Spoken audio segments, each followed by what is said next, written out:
자, 오늘은 외과 전문의 김수진 원장님과 함께합니다. 어서 오세요. 네, 안녕하세요. 외과 전문의 김수진입니다. 네, 반갑습니다. 자, 오늘은 어떤 질환에 대해서 자세히 살펴볼까요?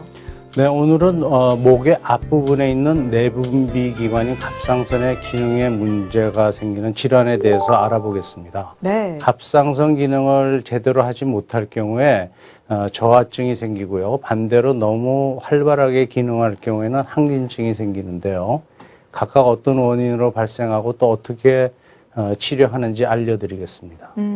오늘 주제인 갑상선이란 곳은 사실 암 발생률이 높은 곳으로 유명한 기관이잖아요. 근데 그만큼 많은 관심이 있지만 사실 정확히 어디에 위치해 있고 어떤 구조로 이루어져 있는지는 잘 모르는 분들이 많이 계시거든요. 설명 좀 부탁드릴게요. 네, 갑상선은 이제 목의 전면에 있으면서 정상인에서는 이제 눈으로 보이지도 않고 손으로 만져지지도 않습니다. 이제 폐로 가는 공기 통로죠. 기도 앞에 위치하고 뇌로 가는 경동맥이 갑상선 좌우 바깥쪽에 위치하는데요. 네네. 갑상선 연골로 인해서 목의 튀어나온 부분에 한 2, 3cm 아래에 자리 잡고 있으면서 성대 운동을 담당하는 신경이 갑상선의 뒤쪽으로 지나가고 있어서 신경을 누르거나 수술 중 손상을 받기 쉬운 특징이 있습니다. 근데 이런 갑상선은 사실 크기는 굉장히 작지만 큰 일을 하고 있는 걸로 알려져 있는데요. 구체적으로 어떤 기능을 할지도 설명 부탁드릴게요. 갑상선 호르몬은 몸 전체 세포의 대사에 관여해서 에너지를 생성하고 증가시키고요. 네네. 성장 발육을 촉진하고 몸의 온도를 조절하는 기관입니다. 그런 갑상선 호르몬의 불균형이 생기면 이렇게 문제가 일으켜지는 건데 이 갑상선 기능에 문제가 생기는 질환에는 항진증이랑 저하증 외에 또 어떤 게 있을까요? 네, 그의 갑상선 기능 항진증, 갑상선 기능 저하증, 또 갑상선염이 있는데요. 네네. 항진증은 가장 흔한 갑상선 양성 질환으로 갑상선 호르몬 합성이 증가함으로 인해서 호르몬의 분비가 증가하는 질환이라고 말할 수 있습니다. 네네. 저하증은 1차성 갑상선 기능 저하증과 2차성 갑상선 기능 저하증, 그리고 시상하부 기능 저하에 의한 3차성 기능 저하증이 있습니다. 마지막으로 갑상선염은 급성, 아급성, 자가 면역성, 또 섬유성 갑상선염으로 분류할 수 있습니다. 와, 굉장히 다양한 질환들이 발생할 수 있네요. 자, 먼저 그중에서 갑상선 기능 저하증에 대해서 살펴보겠습니다. 자, 대체 왜 기능을 제대로 잘 못할까요? 원인부터 말씀해 주시죠. 갑상선 기능 저하증의 95% 이상인 1차성 갑상선 기능 저하증은 네. 갑상선 자체에 이상이 생긴 것인데요. 2차성 갑상선 기능 저하증은 갑상선을 조절하는 뇌하수체에 이상이 생긴 것이고요. 네. 또 자가 면역성 갑상선염, 소위 말하는 하시모토병에 의한 경우도 많습니다. 세균 감염 또는 타인의 장기 이식증과 같은 외부 침입에 대해서 반응해야 할 면역세포가 자기 세포를 공격하는 반응이 갑상선에서 일어나서 자가 항체가 만들어지고 갑상선에 림프구 등 염증 세포가 모여 갑상선 세포가 서서히 파괴되는 질환입니다. 이렇게 갑상선 자체에 문제가 생기는 경우도 있지만 말씀하신 것처럼 갑상선을 조절하는 뇌하수체에 문제가 생겨서 이렇게 질환이 발생할 수도 있는 것 같습니다. 자, 그러면은 이렇게 갑상선 기능 저하증이 생겼을 경우에는 어떤 증상들이 나타날까요? 갑상선 기능 저하증은 뚜렷한 증상을 보이지는 않습니다. 아, 오랜 그래요? 시간에 걸쳐서 서서히 증상이 나타나는데요. 네네. 기운이 없고 쉽게 피곤해지고 추위를 잘 타고요. 얼굴이 붓거나 피부가 차지고 건조해지면서 입맛이 없는데도 체중이 증가하게 됩니다. 굉장히 들어보면은 일상생활 속에서 쉽게 나타날 수 있는 증상들인데 혹시 뭐 경우나 시기에 따라서 증상이 달라질 수도 있을까요? 증상이라기보다는 유아기와 청소년기의 갑상선 기능 저하증은 지능 감소, 성장 부전 등으로 이어질 수 있고요. 네네. 성인의 경우에는 질환의 정도에 따라서 증상이 없는 경우부터 심한 증상을 호소하는 경우까지 다양하게 나타날 수 있습니다. 근데 유하게 발생한다는 거는 뭐 선천적인 경우도 있다라고 볼 수 있을 텐데 그거는 왜 그러는 거죠? 선천성 갑상선 기능 저하증의 원인은 갑상선 형성 부전, 즉 갑상선이 제대로 생기지 않은 상태가 가장 많고요. 네. 기타 갑상선 호르몬 합성 장애, 시상 하부 뇌하수체성 갑상선 기능 저하증으로도 생길 수 있습니다. 생후 1개월 이내에 발견해서 치료하지 않으면 심각한 지능 저하와 성장 발육 지연을 초래하는 질병이지만은 생후 바로 진단받고 일찍 치료를 받으면은 네. 성장에 문제가 없는 정상 아이로 자랄 수 있습니다. 하지만 다행스럽게도 우리나라 같은 경우에는 이런 선천성 대사 질환은 생후 바로 검사를 받게 돼 있으니까요. 너무 크게 걱정하지 않으셔도 괜찮지 않을까라는 생각이 듭니다. 자, 이제는 진단 방법 살펴보도록 할게요. 갑상선의 기능 상태는 어떻게 진단을 내리게 될까요? 네, 먼저 갑상선 결절의 크기와 촉감 등을 관찰하고요. 네. 피부, 모발 등의 갑상선 기능 저하증 소견이 있는지를 확인한 후에 갑상선 호르몬 농도 측정 등을 혈액 검사를 통해서 진단하게 됩니다. 이런 과정을 통해서 진단을 내려지게 되는 건데 사실 이 갑상선 기능 저하증은 호르몬이 부족해서 생기는 거잖아요. 그래서 우리가 호르몬을 복용하게 되는데 이 호르몬 복용 자체가 치료라고 봐도 될까요? 네, 그렇습니다. 갑상선 기능이 정상적으로 유지될 정도로 갑상선 호르몬제 용량을 조절해 복용하시면 되는데요. 네네. 적정 용량을 조절하기 위해서는 갑상선 호르몬 복용을 시작하고 한 6주에서 8주에는 혈액 검사를 하셔야 됩니다. 그때 혈액 검사를 다시 하는 이유는 왜 그런 거죠? 투여한 갑상선 호르몬제가 혈중에서 평형 상태에 도달하기까지 약 6주 이상이 걸립니다. 아, 그래요. 알겠습니다. 자, 그러면은요, 약을 복용할 때 주의할 점은 어떤 게 있을까요? 아무래도 이게 호르몬제니까 좀 걱정이 많이 되는데 주의사항도 좀 말씀해 주세요. 네, 일단 일반적으로 갑상선 호르몬제 흡수에 많은 약제가 영향을 미치고 있습니다. 그래서 가급적 불필요한 약을 병행해서 섭취하는 일은 삼가하셔야 되겠고요. 네. 또 아침에 기상과 동시에 공복 상태에서 복용을 하시고요. 아침 식사는 1시간 이후에 하는 것이 좋겠습니다. 그 약을 한 번 먹으면 혹시 평생 복용해야 되는 건가요? 그렇지는 않습니다. 저하증이든 항진증이든 약물 치료를 개시하고 정기적으로 이제 혈중 호르몬 수치를 측정하게 되는데요. 네네. 2번 정도 추적 검사에서도 정상 범위에 들면은 복용을 중단할 수도 있습니다. 물론 이후에도 정기적으로 측정을 하는 것이 필요하고요. 네. 본인이 느끼는 증상의 호전 여부도 물론 관찰하여야 합니다. 또 암으로 갑상선을 전부 다 절제를 받은 분들이거나 그레이브스시병 수술 등으로 저하증이 온 경우 평생 약을 복용해야 되는 경우도 있습니다. 알겠습니다. 자, 이렇게 갑상선 기능 저하증 살펴봤고요. 이제는 그 반대로 오히려 호르몬이 많아져서 생기는 갑상선 기능 항진증을 살펴보겠습니다. 자, 한번 정의부터 내려볼까요? 갑상선 기능 항진증은 갑상선 조직의 호르몬이 과잉 생산이 돼서 분비되는 증상입니다. 네네. 갑상선 중독 중에 한 형태인데요. 특히 기능 항진증의 원인이 자가 면역성에 있는 경우 그레이브스시 병으로 불립니다. 이 그레이브스시 병은 어떤 경우에 잘 발생할까요? 혹시 뭐 고위험군이 따로 있다든지 아니면은 뭐 유전적인 영향이 있는지 궁금해요. 정확한 원인은 밝혀지지 않았지만 유전적, 환경적 요인이 복합적으로 작용한 것으로 짐작이 됩니다. 네. 이 질병을 앓는 가족의 구성원이 있다면 본인에게도 영향을 받을 가능성이 있는데요. 네네. 영향을 받은 일란성 쌍둥이가 있다면 30%의 확률로 다른 쌍둥이도 이 질병을 가지고 있을 가능성이 있고요. 네. 스트레스, 감염, 출생 시에 발생할 수 있습니다.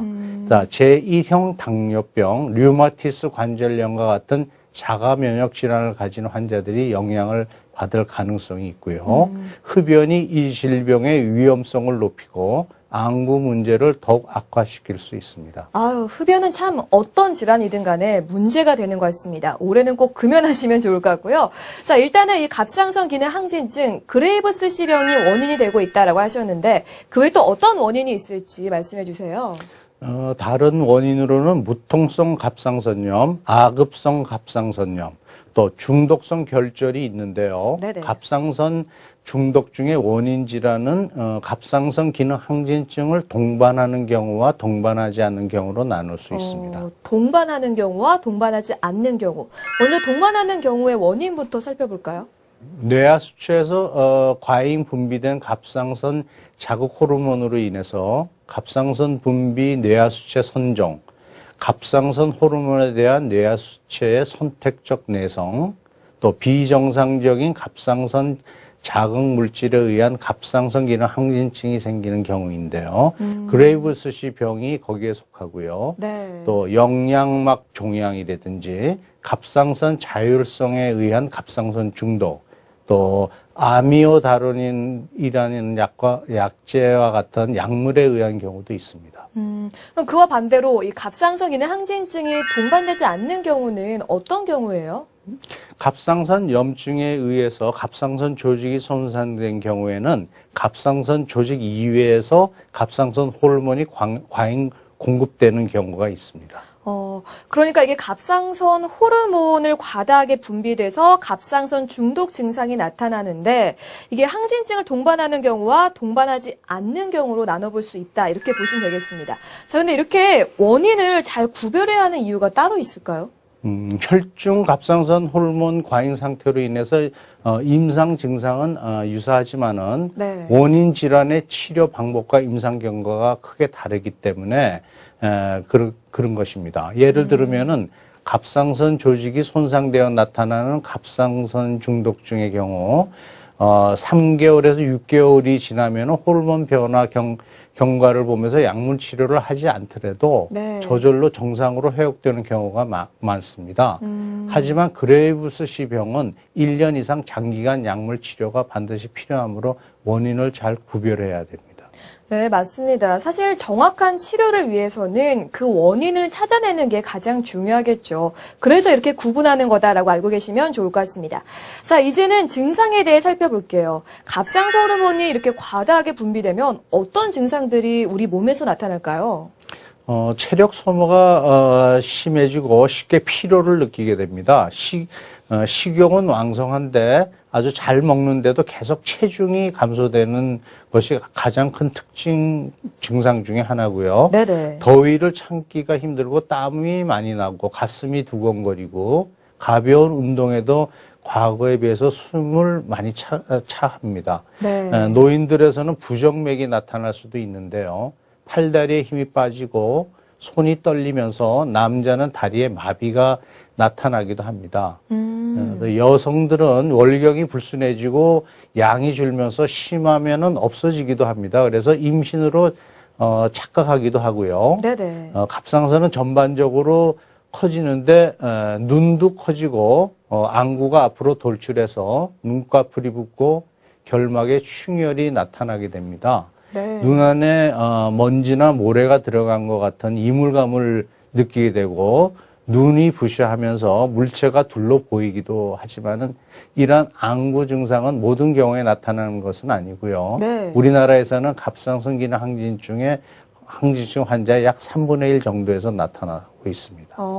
우리가 일반적으로 눈이 튀어나오면 갑상선에 문제가 있다라고 생각하는 경우가 있는데 이 외에도 다양한 증상들을 보이고 있습니다. 그만큼 참 적절하게 진단을 받고 치료하는 게 중요하지 않을까라는 생각이 드는데요. 아까 그 치료 방법은 원인에 따라 달라진다라고 하셨잖아요. 그렇다면 이 그레이브스 씨 병의 경우에는 어떻게 치료를 하게 될까요?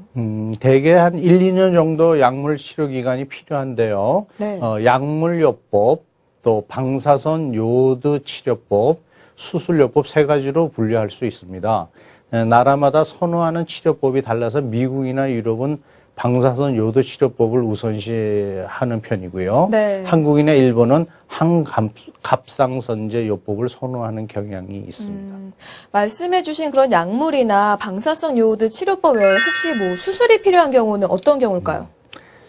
갑상선 조직의 약 한 4분의 3 정도를 제거해서 분비량을 감소시켜 기능 항진증을 치료하는 경우도 있습니다. 네. 하지만 수술에 갑상선 기능 항진증 호전을 예측하기가 어려운 단점으로 인해서 그다지 권유되고 있는 방법은 아닌데요. 갑상선 비대가 심해서 외관상 불편하거나 네. 경부 이물감, 변성 등의 증상이 동반될 경우에 선택적으로 하는 치료법이라고 보시면 되겠습니다. 근데 그렇게 수술로 해서 제거를 하게 되면 그 역할은 어떻게 대체하게 되죠? 호르몬 약을 복용해야 되는 건가요? 4분의 3을 제거하는 전절제술 후에 증상이 좋아지고 호르몬 수치가 정상이 되면은 제일 좋은 결과입니다. 네네. 하지만 수술 후 15% 이하에서는 일시적으로 기능 저하증이 올 수도 있고요. 이런 경우 합성 갑상선 호르몬제 대체요법으로 치료를 하고 일정 간격으로 혈중 호르몬 수치를 추적 관찰하고 약의 용량을 결정해야 하는데요. 수치가 정상화되면 약물을 중단해도 됩니다. 하지만 드물게 영구적으로 약을 복용해야 하는 경우도 있습니다. 드물지만 어쨌든 영구적으로 약을 복용해야 되는 경우도 있다라고 말씀해 주셨습니다. 자, 그럼 이번에는 갑상선 기능 항진증을 동반하지 않는 갑상선 중독증의 치료 방법도 살펴보도록 하죠.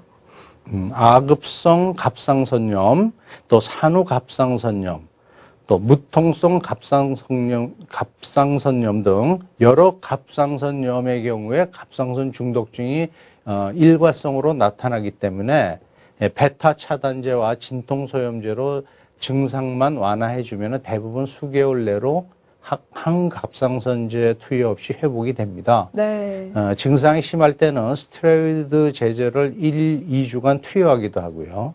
다만 갑상선염에 의한 갑상선 중독증 경우에는 갑상선 기능 저하증으로 진행되는 경우가 가끔 있기 때문에 네. 기능을 정상적으로 회복되고 유지되는지 갑상선 기능 저하증으로 진행되지 않는지 정기적인 혈액 검사로 추적 관찰하는 것이 중요합니다. 알겠습니다. 자, 이런 갑상선 질환들은 사실 요오드와 연관성에 대해서 궁금하지 않을 수가 없는데 이 갑상선 기능 항진증은 호르몬이 많이 분비되는 거잖아요. 그러면은 요오드 섭취를 좀 자제하는 게 좋지 않을까 싶어요. 맞을까요? 네, 그렇습니다. 요오드가 포함된 비타민이나 건강식품을 과다 섭취한다든지 네네. 식이에서 요오드가 풍부한 음식물을 섭취한 경우 또 영상의학적 검사를 시행할 때 요오드가 함유된 조영제를 과다하게 노출되면은 인체 내 요오드가 과량으로 투여가 되기 때문에 갑상선 기능 항진증이 악화될 수 있습니다. 그 방법들 중에서 우리가 사실 가장 일상생활 속에서 흔히 할 수 있는 게 식재료에서 요오드를 줄이는 거잖아요. 어떤 방법들이 있을까요? 요오드를 많이 함유한 식품은 그 해조류, 생선류, 굴이나 조개 등 모두 바다에서 구할 수 있는 음식 재료입니다. 네네. 또 천일염도 포함되어 있고요. 모두 치료 기간에는 제한을 두는 것이 좋겠습니다. 알겠습니다. 갑상선이란 기관은 사실 굉장히 조그맣지만 체온 조절 같은 신체 대사를 조절하는 중요한 기능을 하고 있고요. 또 더군다나 암 발생률이 높기 때문에 조금이라도 이상이 느껴지신다면 바로 검진을 받아보시는 게 가장 중요할 것 같습니다. 원장님 수고 많이 하셨습니다. 네, 감사합니다.